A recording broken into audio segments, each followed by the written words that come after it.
Welcome to Monday Morning Dharma on January 19th, Martin Luther King Day. Happy Martin Luther King Day. Let's begin with some meditation. Let's settle into a comfortable meditation posture. Please take care to ensure that your spine is straight and relaxed.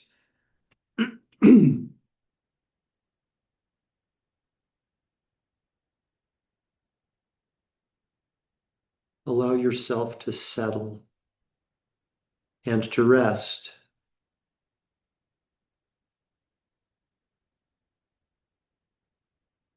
In fact, as a way to transition into our meditation this morning, to transition into a place of stillness, we can silently recite a mantra.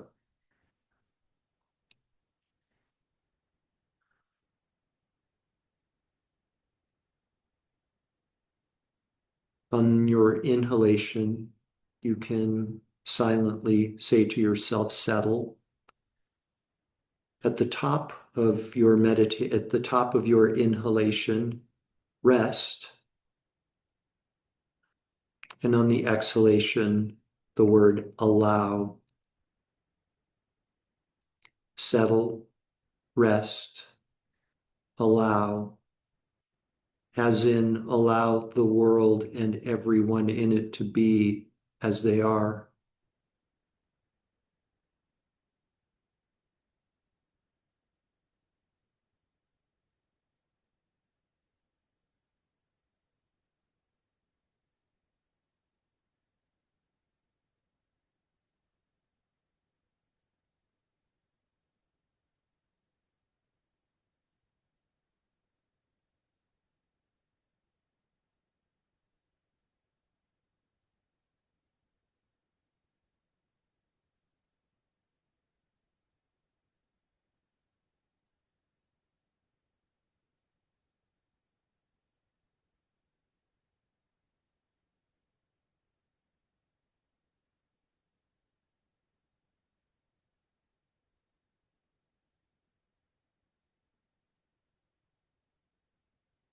There is an aspect of the body that is referred to sometimes as the inner body.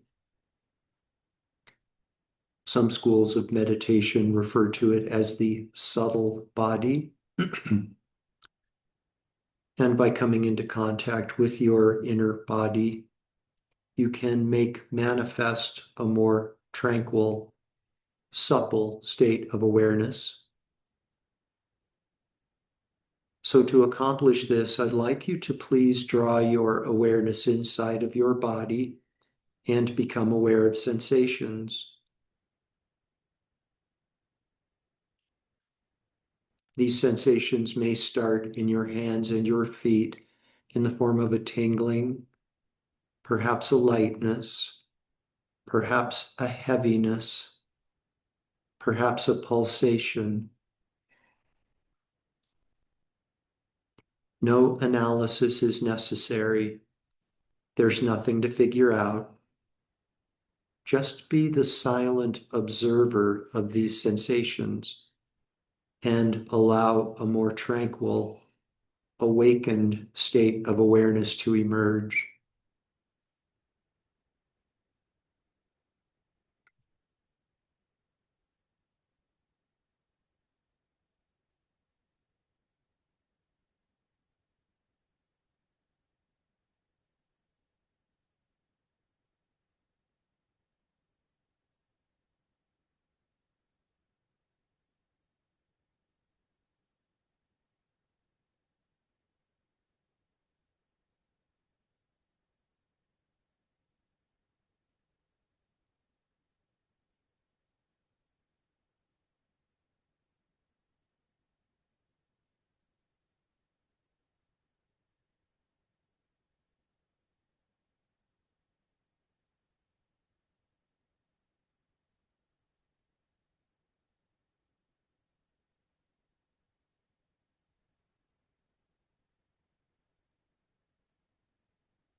Allow your mind to settle. Allow your mind to rest.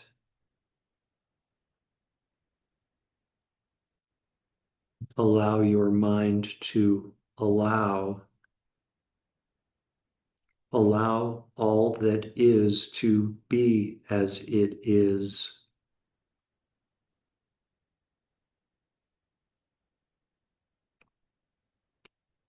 To support you in your meditation on the inner body, you may find it beneficial to bring to mind the image of a mountain. The mountain is balanced, grounded, stable, with ancient wisdom awareness.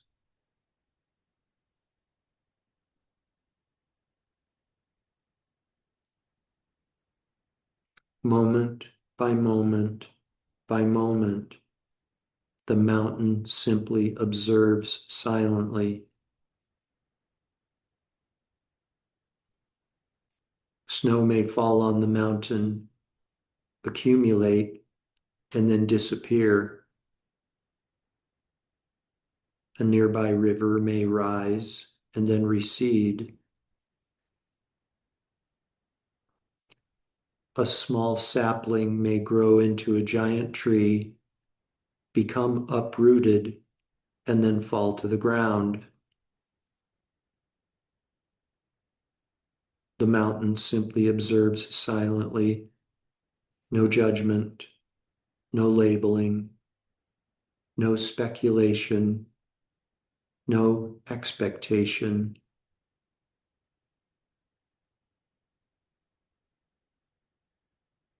Be like a mountain as you silently observe sensations within your own body mountain.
Complete liberation from all conceptual extremes is the supreme monarch of views.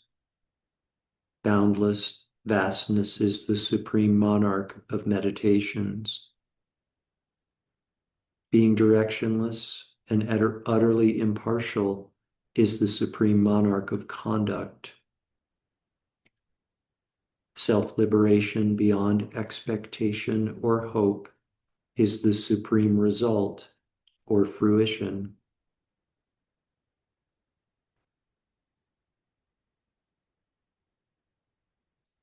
Now please redirect your awareness.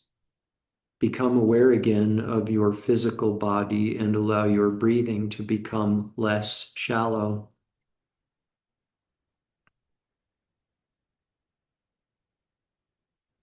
Taking deeper and deeper breaths, become aware again of the garments of clothing resting on the surface of your physical body.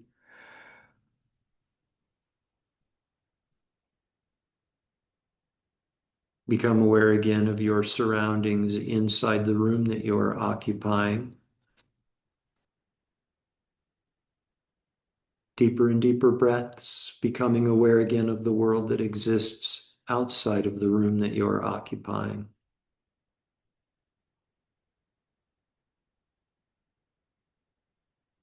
And we dedicate all of the merit, all of the positive energy from this morning's meditation to world peace. May the human beings of this world soon come to develop a respect and reverence for the natural world. May they care with tenderness for the natural world. And may we develop respect and reverence for the animals who make their homes in the natural world.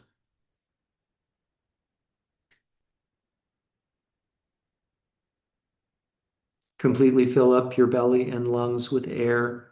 And when you're ready, you can open your eyes and bring your meditation to an end.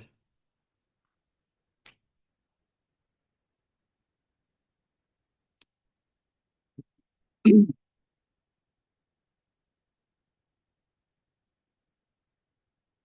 you. Thank you very much. So, just to kind of put words to something I'm sure most of you already know, when you're meditating at home on your own, please feel free to dedicate your merit. Merit is sort of a, loosely speaking, sort of the positive energy associated with the meditation that we do, or any spiritual practice, any virtuous practice, any act of virtue. We generate a certain amount of energy from that, known as merit. And by dedicating that merit, we put the laws of cause and effect into motion, the laws of karma into motion. So it's like dedicating our merit is like planting seeds for virtuous outcomes. So, and like I say, it can be whatever you want, world peace, racial peace, peace in nature, whatever we want it to be. So this is going to be the fourth and final class on our discussion of the life of the Buddha.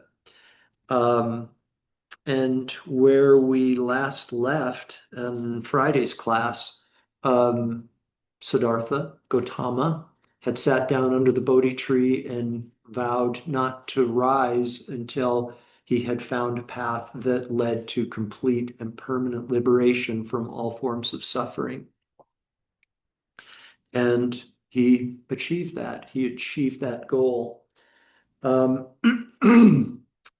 was rereading the book titled Buddha by Karen Armstrong, and I sent an email to most of you all, excuse me, with some recommendations for books that you can read about the life of Buddha on your own. And in that email, I said that this version by Karen Armstrong is is pretty factual. Karen Armstrong is an academician, so her presentation of this story is kind of from an academician's perspective. She tries to keep it as sort of objective as possible. Um, and that's not to say that it's sterile or uninspiring. It's been a while since I've read this version of the life of Buddha. It's incredibly beautiful and incredibly inspiring. And I just wanted to read to you what Karen Armstrong wrote um, about the Buddha's awakening and what happened immediately following his awakening underneath the Bodhi tree. Excuse me. And what Karen Armstrong presents is under the authority of a sutra. Sutra meaning a collection of the Buddha's teachings, or sorry, the sutra is one of the teachings of the Buddha. And this, what Karen Armstrong presents, is based on one particular sutra that addresses his awakening and what happens immediately after his awakening. So, to his great credit, him being now the Buddha, no longer Siddhartha Gautama, now the Buddha, the awakened one. To his great credit, the god Brahma, or the higher part of the Buddha's personality. So there's something right there, Brahma, a god, but also a higher part of the Buddha's personality. It kind of speaks to the fact that we create everything with our mind, including the god Brahma, including Mara. Remember, Mara was the demon that attempted to persuade the Buddha from finishing the path. As I said before, Mara also a part of the Buddha's mind, or Siddhartha's mind at the time, I guess we could say. You know, Mara appeared in the form of a vast army with warriors hurling spears at Gautama, saying, "No, no, you're not going to accomplish this." And Mara also appeared in the form of temptresses, seductive, sensuous maidens designed to distract him from his ultimate goal, also creations of his mind. Just like everything else, they're all products of the mind. So, to his great credit, the god Brahma, or the higher part of Buddha's personality, realized this. The Buddha listened carefully to his plea, to Mara's plea. And the Pali text tells us, out of compassion, he gazed upon the world with the eye of a Buddha. This is an important remark, Karen Armstrong writes. This is an important remark. A Buddha is not one who has simply attained his own salvation, but one who can empathize with the suffering of others, even though he himself has won an immunity to pain, to mental pain in particular. Now the Buddha realized that the gates of nirvana were wide open to everybody. How could he close his heart to his fellows? The gates of nirvana were opened to everyone as a result of Gautama discovering this path. He didn't invent it, he discovered it. Really, really important. And it's a way in which Buddhism deviates from many other religions. And that is that, it's not, here's the Buddha and here are ordinary beings and never the two shall meet. No, this path is available to everyone.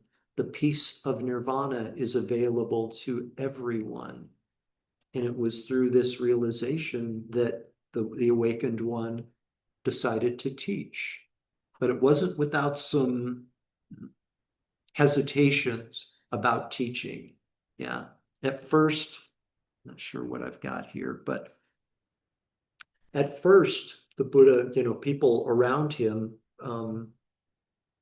acquaintances of his in India at the time saw him and said, wow, something has changed about you, right? You're different, you're clear, you're radiant, you look amazing. And he said, I have achieved salvation. I've discovered salvation. They said, show me. Yeah, show me how to do it. Yeah, I want what you've got. The Buddha was reluctant because he didn't think it was anything that could be taught, right? He said this level of deep, deep insight, the deepest of insights, couldn't be taught, he thought. And so he declined initially.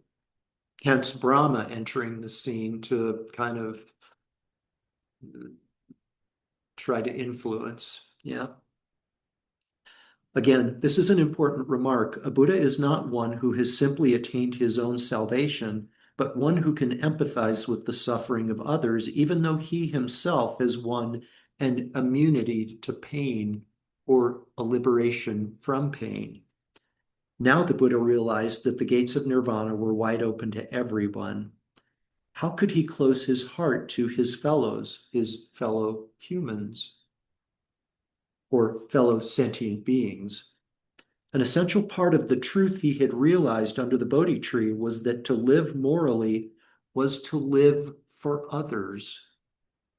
He would spend the next 45 years of his life tramping tirelessly through the cities and towns of the Ganges plain, bringing the Dharma to gods, animals, men, and women. There could be no limits to this compassionate offensive. It's out of compassion that he ultimately said, I, I must try to share this. I must figure out a way to impart these truths, this path to others who are suffering. But who should be the first to hear this message? The Buddha thought at once of his former teacher, and a couple of Indian names that I could never pronounce.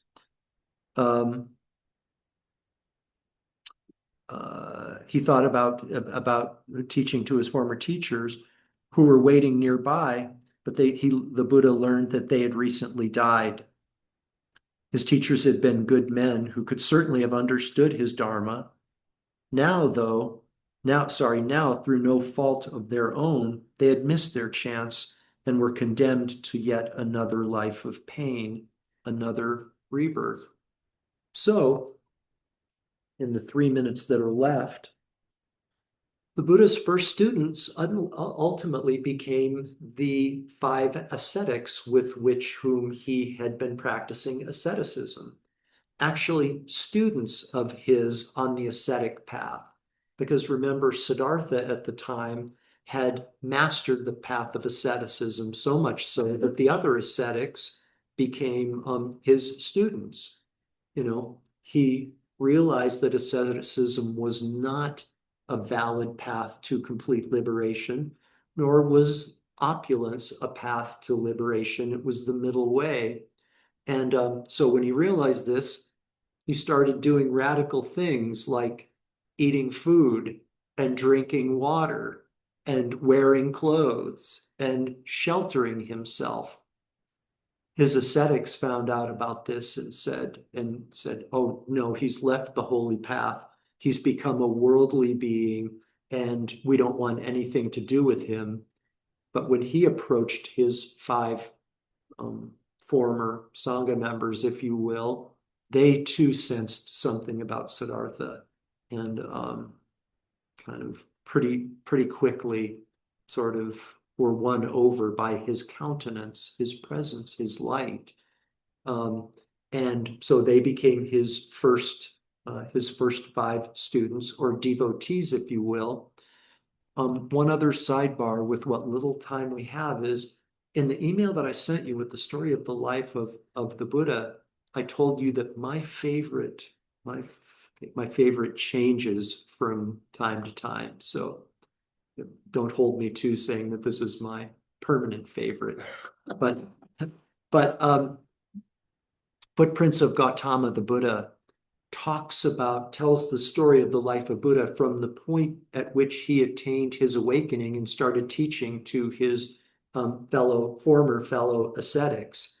And it's such a beautiful, beautiful story. I really encourage you to consider reading that. Anyways, and the story is told from the perspective of Yasa, Yasa, who was the first student devotee of the Buddha other than the five ascetics. So kind of his first non-ascetic student, and the story is told from the perspective of Yasa. Very beautiful. Anyways, the first teaching that the Buddha gave, the now awakened one gave, was on the Four Noble Truths. The Four Noble Truths. You should know suffering. You should abandon origins. You should attain cessations. You should practice the path. And that's going to be the subject of our next class on Monday. We're going to get into into the Four Noble Truths in sort of more kind of proper formalized Dharma teachings, the Four Noble Truths, as they were presented by the Buddha Shakyamuni 2,600 years ago. So there you have it, you guys. Just a quick announcement. Lotus Center is partnering with Healer Resources Information Project to offer a workshop this coming weekend. The workshop is called Nevertheless They Prevailed. Nevertheless They Persisted, Grief and Courage During Times of Environmental Peril. It's going to be 2 hours Friday night, all day Saturday, led by Karen Stars, who's a nonviolent communication instructor. Really encouraged about this workshop. All the information is available on Lotus Center's webpage under the News and Events tab. Thank you for being here. Have an excellent day. Excellent week. Thank you. Thank you, Jeff. You're most welcome. Thank you. Thank you. Goodbye. Bye, everybody.